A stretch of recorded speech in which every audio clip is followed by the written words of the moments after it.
From every mountain and valley the world over are flowers and plants of simple beauty. Some hold a natural wonder, chemicals that soothe pain and inspire euphoria.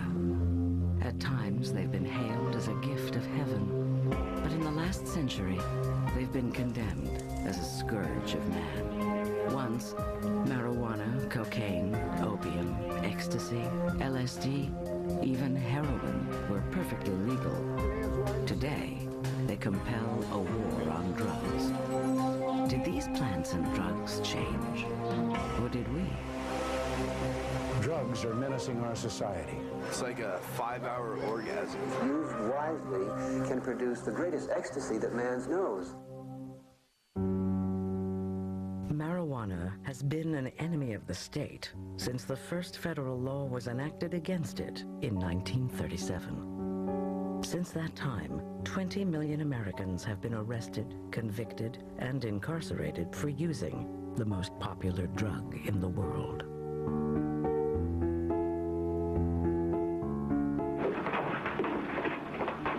Your Honor, in this case, the state waives trial of the defendant, Ralph Wiley. It is convinced that he is hopelessly and incurably insane, a condition caused by the drug marijuana to which he was addicted. The law is only one deterrent, and not that effective.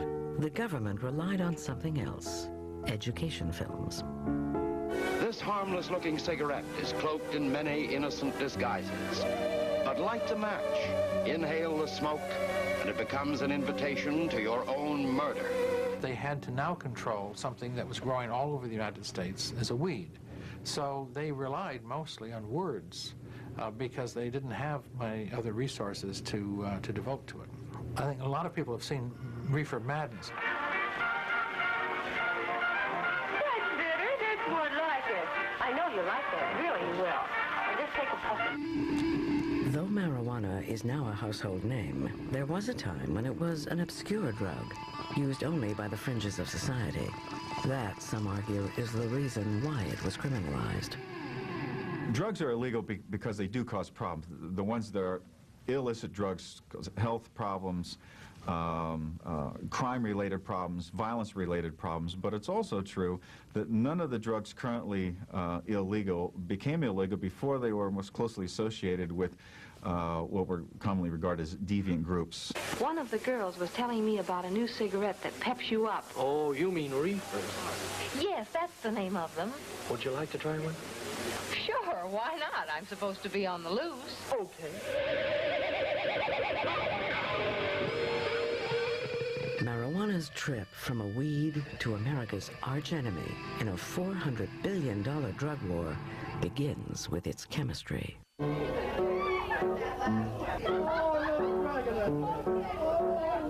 Smoking pot draws the active ingredient delta-9 tetrahydrocannabinol, or THC, into the lungs and onto the brain.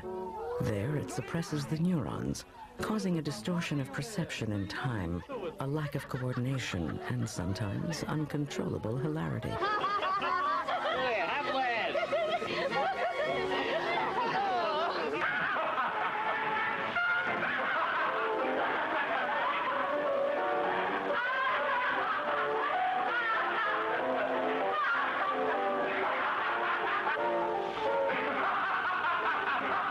Within 4 seconds of the first drag, muscles relax, eyes redden, pulse rate quickens. Euphoria, heightened sensitivity, or paranoid feelings arise in the user, an experience that dates back to the dawn of time. Herodotus records some of the earliest uses of cannabis by the Scythians. And what they did was they would build a big bonfire in the middle of the camp, and they would heap a bunch of marijuana on top of it, and then they would throw a tent over it, and they would all go under the tent and breathe the smoke. And that way they consumed it. Next to opium, marijuana is one of the planet's oldest medicines. Ancient Chinese herbalists applied it to stomach pain, menstrual cramps, malaria, and consumption. According to Indian mythology, Shiva, the Hindu goddess of creation and destruction, endowed man with the plant for a joyful pastime. An apt legacy for the drug of the generation that preached free love, challenged authority, and was out to change the world. Cannabis grows anywhere but the Arctic Circle. The earliest record of its use begins in ancient China and India. From the east, cannabis migrated to the rest of the world. Arab traders brought it from the Ganges Valley to North Africa and Spain. From Spain, the conquistadors carried it to the Americas. It was a prized source of fiber for rope and canvas, essential ingredients for ships. In fact, the word canvas comes from the Latin cannabis. But it was another conqueror who introduced the plant to Europe. 1804, Napoleon Bonaparte triumphs in Egypt. During the conquest, his army is introduced to an intoxicant unseen in Europe. Unlike in France, where intoxicants are drunk, this one is smoked. The soldiers fancy cannabis over brandy because it doesn't cause hangovers and carry it back to France as a spoil of war. In Paris, it finds favor with the bohemian set, with artists, authors, students, and prostitutes. The poet Baudelaire writes under its spell. One must be forever drunken if you would not feel the horrible burden of time that bruises your shoulders and bends you to the earth. You must be drunken without cease, with wine, with poetry, with what you please. Be drunken without end. From Paris, it travels to London as a smoking substance and an extract in medicine. Ladies of high society eat hashish confections to lower fevers, ease stomach pains, or any ache at all. Even a queen finds a use for the drug. Queen Victoria used it for menstrual cramps. It was used for insomnia, especially for tuberculosis patients who had lost their appetites. It was also used recreationally. The drug's next stop is New York, where cannabis and hashish become one of the many ingredients in America's unregulated patent medicine industry. The writer Fritz Hugh Ludlow uses it as a recreational intoxicant, after first taking it for a toothache. With continued use, Ludlow becomes addicted. He writes about his experience in Diary of a Hashish Eater in 1857. When I shut my eyes, I dwelt in a delicious land of dreams. On the wings of a speechless music, I floated through the air, and in the cloud valleys played hide and seek with meteors. Sometimes these accounts magnified and glamorized the drug experience and encouraged many people to follow suit. Interestingly enough, Fitzhugh Ludlow became one of the most ardent and earliest supporters of drug regulation through law in the 19th century, writing quite a few stories for Harper's and for various popular magazines on drug addiction in the United States, trying to bring awareness to it.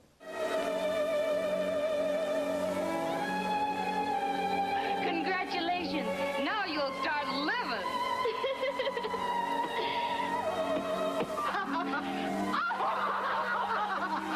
My head is so light it feels like it's floating! That's because your troubles are all gone. Try another puff. In the 19th century, marijuana was far from the recreational drug of a future time. By and large, its only use comes from patent medicines. Americans know little of smoking it as an intoxicant, a custom widespread in the East. That is until Abdul Hamid II, Sultan of Turkey, makes a very special birthday gift to the American people.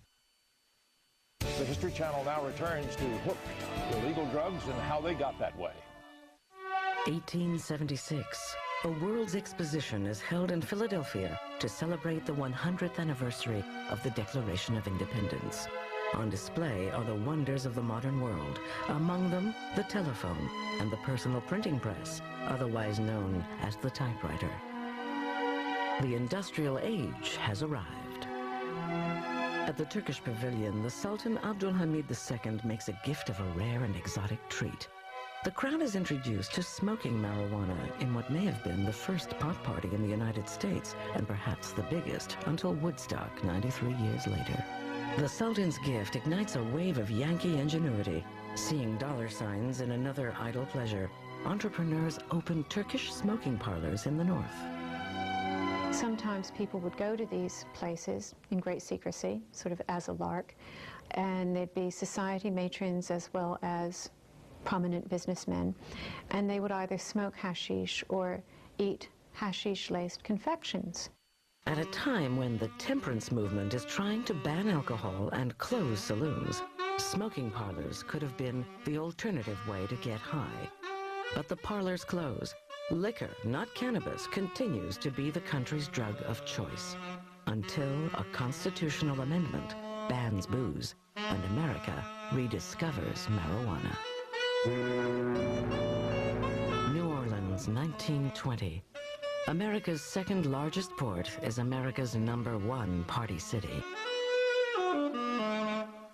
In this brawling place, where blacks, French, Cajun, Spanish, American, Europeans, and Chinese live, work, and play, a new music emerges out of the constant clash and commotion of culture. The music is jazz.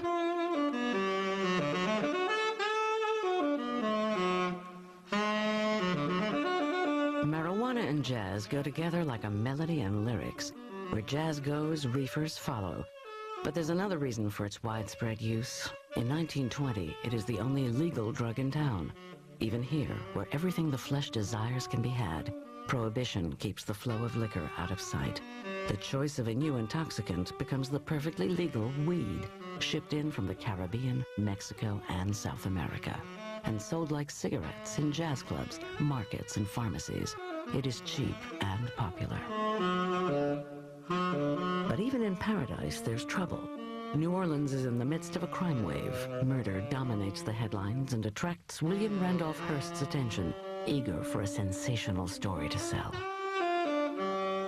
New Orleans was a sort of a source, the beginning of concern about marijuana. They saw it as linked to crime, violent crime, or even predatory crime. Also, sometimes it seemed to be related to murders, to rape, and so on. Hearst coins the phrase marijuana menace and prints lurid tales about the drug's capacity to cause rape, murder, and mayhem. Just as reports of cocaine-crazed Negroes a decade ago had stirred lawmakers to ban cocaine, headlines and stories of the marijuana menace were affecting cannabis the same way. Society worries about its members who are not in control of their mind. So in order to prevent chaos in society, limit the use of the product or the thing that's inducing those kinds of effects. State lawmakers were quick to ban a drug that they identified with black violence. In 1924, Louisiana joins 14 other states, banning the distribution of marijuana for non-medical purposes. And it gets back to the scapegoat. So you can scapegoat different racial groups, you can scapegoat the lower classes, you can use the drug to do the scapegoating for you. You can attack them because they're using the drug. Slowly and surely, it will be banned across the country, state by state, for one reason or another. In the Southwest, the reason for a ban on pot was economics and prejudice. They were worried about all these Mexicans down on the Texas border who were, it was the depths of the Depression. And these Mexicans had been a very useful labor force in the 20s when we needed them, but now as the Depression, you got all these gringos in the bread line. You sure as hell don't need all these Mexicans. So how could we stigmatize them and get rid of this cheap labor force and get them out of here? According to the San Antonio Gazette, quote, "The men who smoke this herb become excited to such an extent that they go through periods of near frenzy and worse. It is always aggressive as the crimes which have been committed in garrisons, armories, barracks, and the humble suburbs of Mexico." In 1931, Mexican repatriation becomes law. Mexicans who don't go quietly are subject to varying forms and degrees of harassment. Many are charged with vagrancy. Others are arrested for violation of new state marijuana laws that are often an excuse to drive Mexicans out of the country. So in Texas, for example, if you got caught with one joint, you could get sent to jail for life. In fact, there were campaigns in some of the states for the death penalty. And there are cases of people serving many, many, many years, decades, in jails for possession. Except for a handful of states in the Southwest, marijuana is still legal in the United States. But that will change soon after Harry J. Anslinger, the nation's top drug enforcement agent, takes office at the Federal Bureau of Narcotics. But first, Anslinger must convince Congress to do something it has never done before: outlaw a weed. His chief tactic is to convince Congress and the public that a weed is the cause of sex and murder. A message that scares an already fearful Depression-era America. I had to kill him. Before they killed me! I had to kill him! Can't you understand? I had to kill him! They killed me unless I kill them! Can't you understand? The History Channel now returns to Hook, illegal drugs and how they got that way.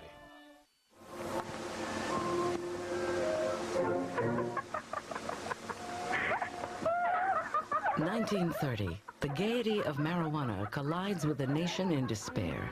Across the United States, the Great Depression has brought joblessness, red lines, and above all, fear to America.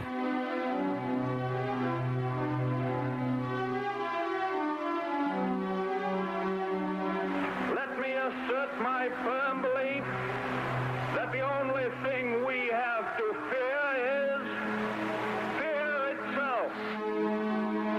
But the nation's fear is not just economic. There are fears of crime and gangsters, unions and communists, immigrants, and even alcohol. Since 1920, alcohol has been banned by a constitutional amendment. But after 14 years, the law is repealed. The government now focuses on narcotics under a new federal bureau. The Federal Bureau of Narcotics was unprecedented in that it was the sole autonomous bureau charged with enforcing narcotics legislation in 1930. It is headed by a 38-year-old Harry J. Anslinger. He had had no particular experience with drugs, but he came in, and what he was a complete bureaucrat. That is, he wanted to protect his agency. He wanted to keep his budget going. To Anslinger, there is nothing glamorous about fighting drugs, but soon he sees that it is one of the most important issues of his time, endorsed by some of the country's most powerful men, like publisher William Randolph Hearst. Anslinger went to visit Hearst at San Simeon Castle. I guess it was one time. And Hearst told him that he personally wrote all of the anti-drug editorials in the Hearst newspapers. And I think that Anslinger himself felt that this was a kind of a disgusting subject, like maybe being commissioner of garbage or something like this. And he was just astounded that anyone would, who's really important, would care about it. The Bureau's efforts have been aimed at fighting heroin and cocaine. But with Anslinger's arrival in 1930, marijuana is the new drug problem born out of the trouble in the Southwest with Mexican migrant workers. Anslinger's first battle with marijuana is over who will police it. There are no federal laws against the drug, and he wants to keep it that way, leaving the states to control it, not the federal government.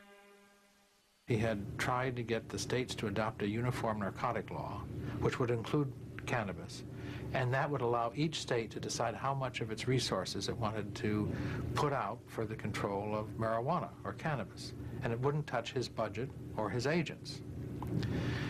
That had some success, but not complete. There was continued pressure on the government in Washington to do something about these Mexican immigrants who smoked marijuana and went into town on the weekends and created havoc. Texas, California, Arizona, and Colorado insist it's the federal government's responsibility to do something, but Anslinger resists. He has no interest in staking a career on combating a weed. He has only a staff of 300 and a $1.5 million budget to battle drugs the world over. He wants to avoid a law that will be difficult to enforce and offers a different approach. He wanted silence. If you had to say something, you made it sound as awful as possible. And I say marijuana is a killer drug. But by and large, there was nothing they could do about it. There was no real big action. They didn't have the funding, they didn't have the people. And I remember he said to me once, I was driving around the upper Potomac, and I was crossing the bridge, and I just parked on the bridge, and I got out and I looked, and there was marijuana plants as far as you could see. And he said, I said to myself, then they want me to wipe this out. Anslinger can do nothing to stop the push from states of the Southwest for a federal law against marijuana. The issue is less about the dangers of the drugs and more about politics. Marijuana is entangled in immigration problems. I remember when I interviewed Harry Anslinger about it, he said we weren't having any trouble with it. You could get it in Harlem, he said, and it was not a problem. But the pressure came from the Southwest and the West, where the Mexican immigrants were seen as a unnecessary and dangerous surplus population. And so there was a tremendous campaign to try to push the Mexican immigrants back into Mexico. And marijuana got mixed up in that, because there was no question that they grew marijuana and smoked marijuana. In the end, the southwestern states prevail upon Anslinger to do something. Hesitant as he may have been, the pressure is on for Anslinger to use the power of the federal government to control marijuana. Ever the bureaucrat, Anslinger changes his position and becomes a leading warrior against marijuana. The Treasury Department intends to pursue a relentless warfare against the despicable, dope-peddling vulture who preys on the weakness of his fellow man. His chief weapons are movies that express exaggerated dangers of the drug. The truth is that every reefer is loaded with immorality and bestial perversions, brutality, murder, sex crimes, insanity, or suicide. While a propaganda war against marijuana is underway, Anslinger begins working to draft a law. But what kind of law? Like all federal drug prohibition in the early 20th century, the Constitution stands in the way. He finds a way around that in a new law passed to ban machine guns. A law was passed called the National Firearms Act, which said that you could not give, borrow, or transfer a machine gun to anyone without a machine gun transfer stamp. And it turns out the government would not make any machine gun transfer stamps. So this went up to the Supreme Court on the grounds that this couldn't be a legitimate taxing measure because they weren't doing anything to get the taxes. It was actually just a way to stop machine guns being distributed. The Supreme Court ruled the National Firearms Act was legal, and its use of stamps, even though purposely not available, was legitimate. Anslinger now has a model for a national ban against marijuana. Anslinger told me that the general counsel of the Treasury Department came into his office holding this decision by the Supreme Court, saying, look, we have a way to go after marijuana. Anslinger's idea to make marijuana illegal is simple. Anyone involved in its use, distribution, sale, or transfer will be required to get from the government a marijuana tax stamp. But the catch is, the government will only make a token number of tax stamps available. But can he convince Congress that a weed is as dangerous as a machine gun?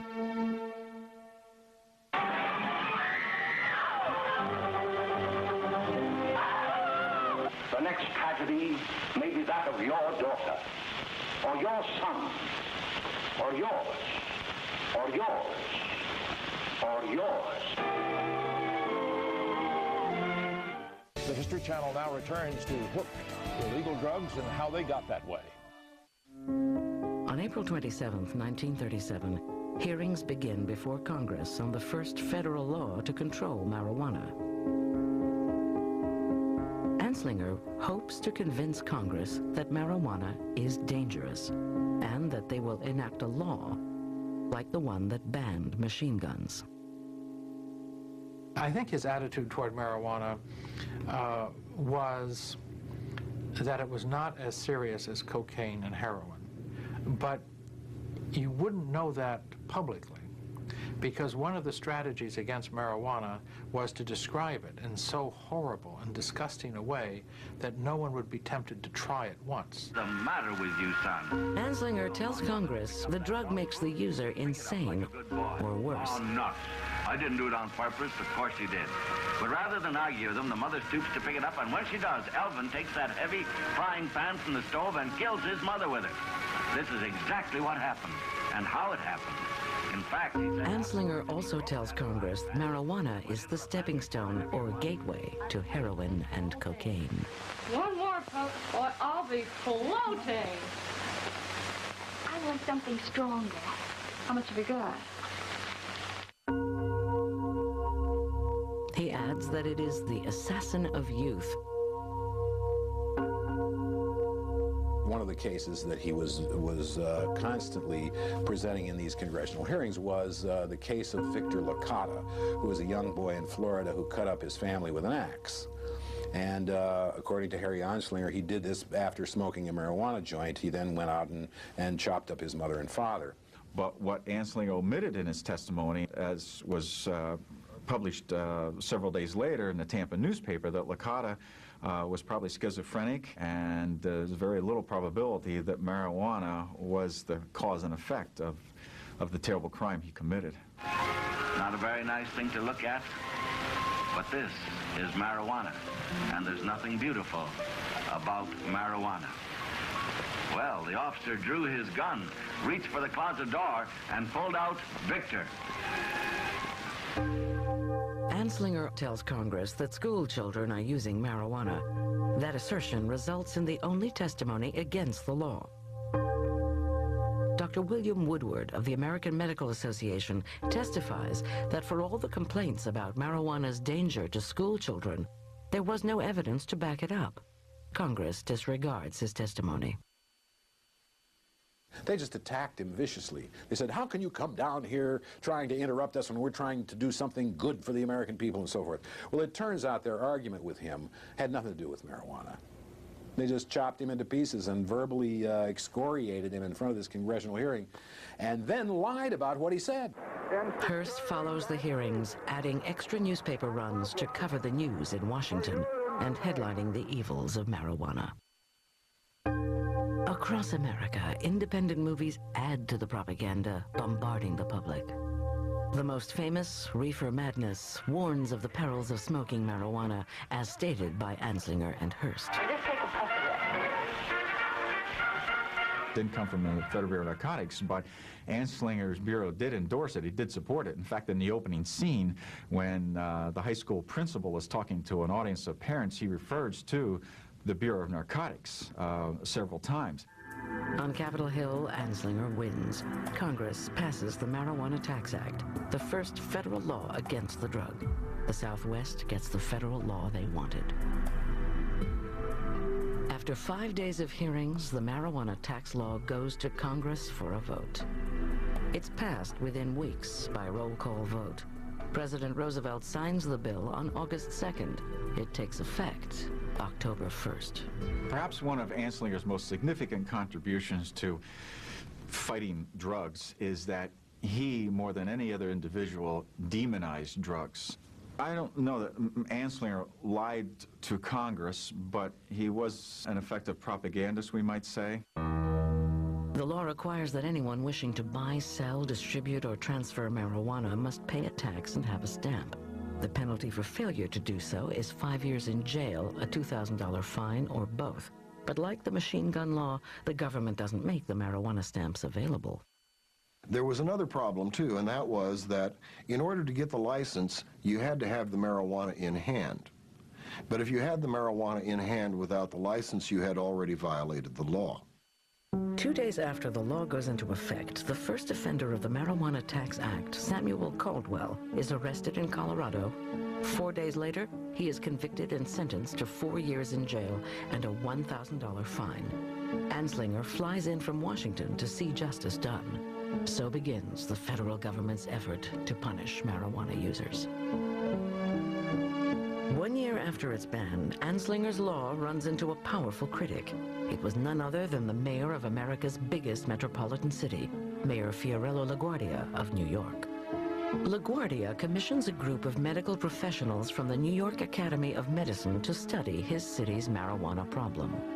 This blue ribbon panel visits schoolyards, interviews principals, even tests the effects of the drug on adults. After 4 years of study, the following conclusions are drawn. Smoking marijuana does not lead to addiction. Marijuana smoking is not widespread among school children. Marijuana is not a determining factor in major crimes.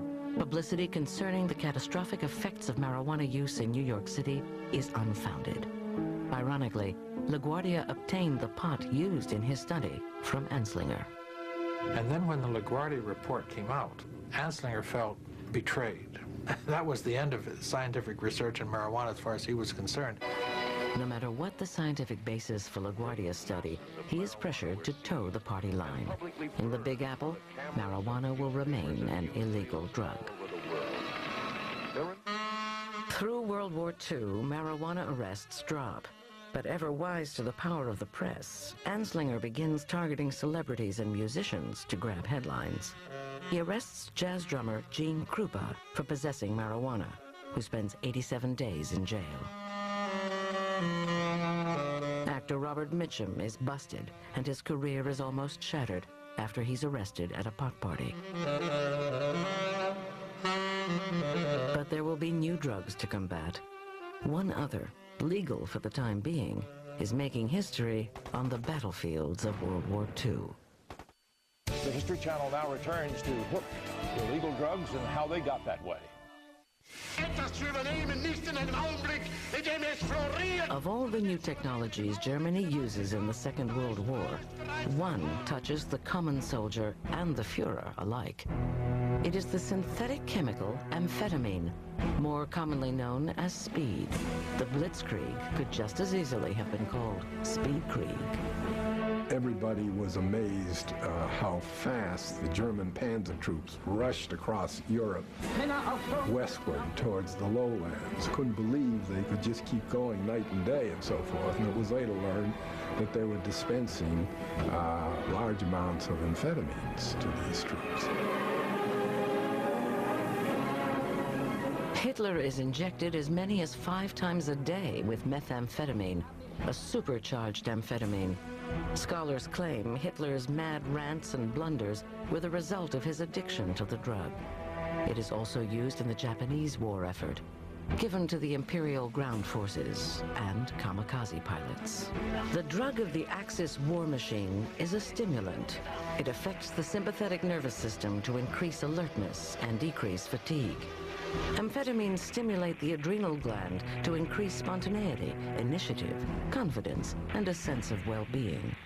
Amphetamines are commonly associated with appetite suppression, but the drug was first introduced as a lung decongestant, the Benzedrine inhaler, nicknamed Benny in Germany in 1932. It would clear up your sinuses and do a lot of other things. It wasn't long before people discovered that if you break the inhaler and take the cotton swab, the little cotton swab, which holds all of the amphetamine, some people just swallowed it whole, other people dissolved it in coffee or what have you. Well, I was just wondering about those bennies and things we've been fooling around with. A Benny? A Benny? You mean a Benzedrine tablet? This method of ingestion is commonly called poppin' bennies. At the time, no one knew how highly addictive and powerful a stimulant amphetamines were. It was quite euphorogenic. It gave people a sense of confidence. Life seemed brighter. You didn't have to sleep as much. You could overcome fatigue. It made doing boring things more interesting. And, of course, weight loss. 1946, amphetamines find their way into post-war society. In Japan, the market is flooded with vast amounts of the drug. In America, housewives take speed to feel better. Amphetamines are to the 50s what opiates were in the past. Truck drivers take them to stay up for days, like dock workers who once used cocaine to work through the night. And artists and writers who used laudanum a century ago now pop bennies for kicks and inspiration. Like author Jack Kerouac, while popping Benzedrine, he writes on the road in 20 days in 1955. Meth's the all-American drug. Meth was invented for Americans. It really embodies all of the values that we hold dear. industriousness, hard work, basically enthusiasm for accomplishing tasks. It was the most widely prescribed drug in America's history. The appeal of amphetamines cuts across all walks of life. One of the most famous users is the newly drafted Elvis Aaron Presley. In October 1958, Presley begins a tour of duty in West Germany. As an Army GI, a sergeant introduces him to speed. From this point on, the king of rock and roll is hooked for the rest of his life. Drugs must be prescribed by a doctor and prepared by a licensed pharmacist. And physicians were the real pushers of this drug. You're a little depressed? Here, let me prescribe some form of amphetamine. You want to lose weight? Here, let me prescribe some amphetamine. You say you don't have enough energy? I mean, the reasons were legion. In 1946, a physician by the name of W.R. Bett published a paper in which he claimed there were 39 medical reasons for prescribing amphetamines. And they were everything from hiccups to schizophrenia. By the 1960s, amphetamine use was a hidden epidemic. On the other hand, marijuana, once kept behind closed doors, is openly used.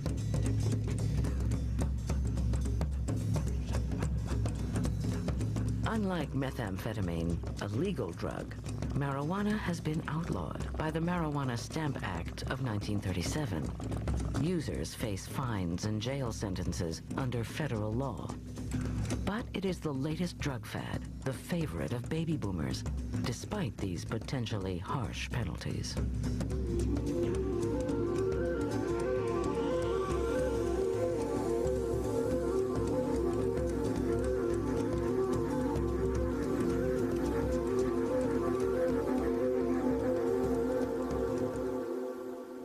Marijuana is kind of a hybrid. It has some features that are like LSD. It also doesn't produce physical dependence, and it doesn't produce overdose deaths. And the fact that it doesn't do those two things makes it seem like it's not, quote, an addictive drug. It has an appeal to people who are smart and who are interested in going beyond the conventional boundaries of their behavior. 33 years after the Marijuana Tax Act, its constitutionality was questioned in the Supreme Court.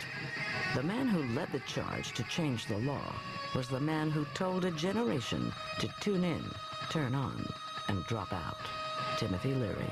Timothy Leary, the LSD guru, argued that in order to get the license, one had to break the law. In other words, one had to have the marijuana before you got the license, and therefore you were already in violation of the law, and therefore getting the license was simply self-incrimination. The Supreme Court agreed with him and overturned the law. In the slam of a gavel, the federal law that banned marijuana vanished. Until 1914, most people believed the Constitution upheld one's right to ingest any substance one wanted. Besides, a drug that made you feel better was perceived as good.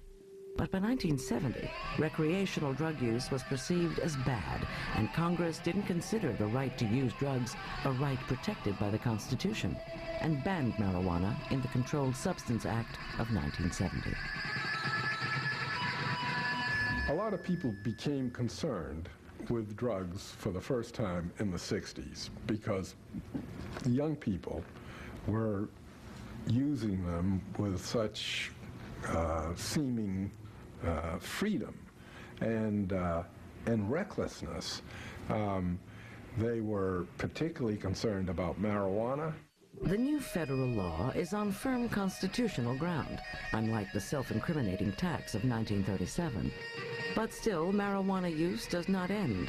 It just becomes illegal and finds a place in a subculture of its own that includes a comedy troupe and a magazine. Unlike pot, methamphetamine is not completely illegal. It can still be prescribed by doctors, but illegal, non-medicinal use is at an all-time high. It's estimated that by 1971, so many amphetamine pills were produced illicitly that there were, if you gave them to every man, woman, and child in the country, you would give them 50 apiece. Methamphetamine is banned for non-medicinal use. Still, it is manufactured illegally in all 50 states. Missouri and Utah can claim the dubious prize as meth lab capitals of the U.S.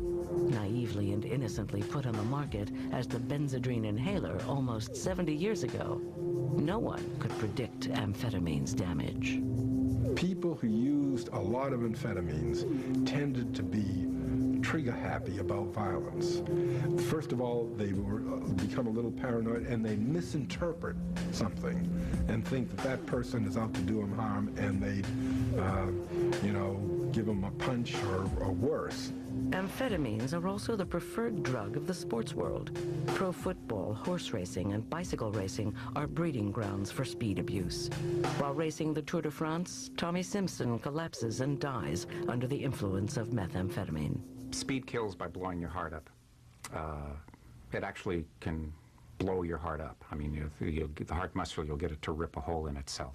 The messages that are being sent by the brain are just completely out of whack. Recreational use of this addictive drug ruins thousands of lives. Despite its dangers, its powers of addiction claim new addicts every day. That first shot of speed was like having an orgasm. I didn't have to have a man. I didn't have to have anybody. I just stood there and backed up and sat down on the couch, and it was unbelievable. And it was a rush, a high that I knew I had found what I was looking for my whole life. And I was off and running. While amphetamines have long been prescribed by doctors, medicinal marijuana has only gained acceptance in the 90s. Today, it is used by AIDS and cancer patients to stimulate appetite and reduce the nausea from chemotherapy. It's also a treatment for glaucoma. The attitude of the American public towards marijuana is most fickle. Once, the federal government was opposed to a national marijuana law, but enacted one anyway in 1937, only to see it overturned 30 years later by the Supreme Court. In 1970, a new federal law banned marijuana again, citing it was of no medicinal use. But today, marijuana is used legally for that very reason. Now, at the turn of the 21st century, 11 states have decriminalized possession of small amounts of marijuana, judging the legal side effects to be more harmful than the drug itself.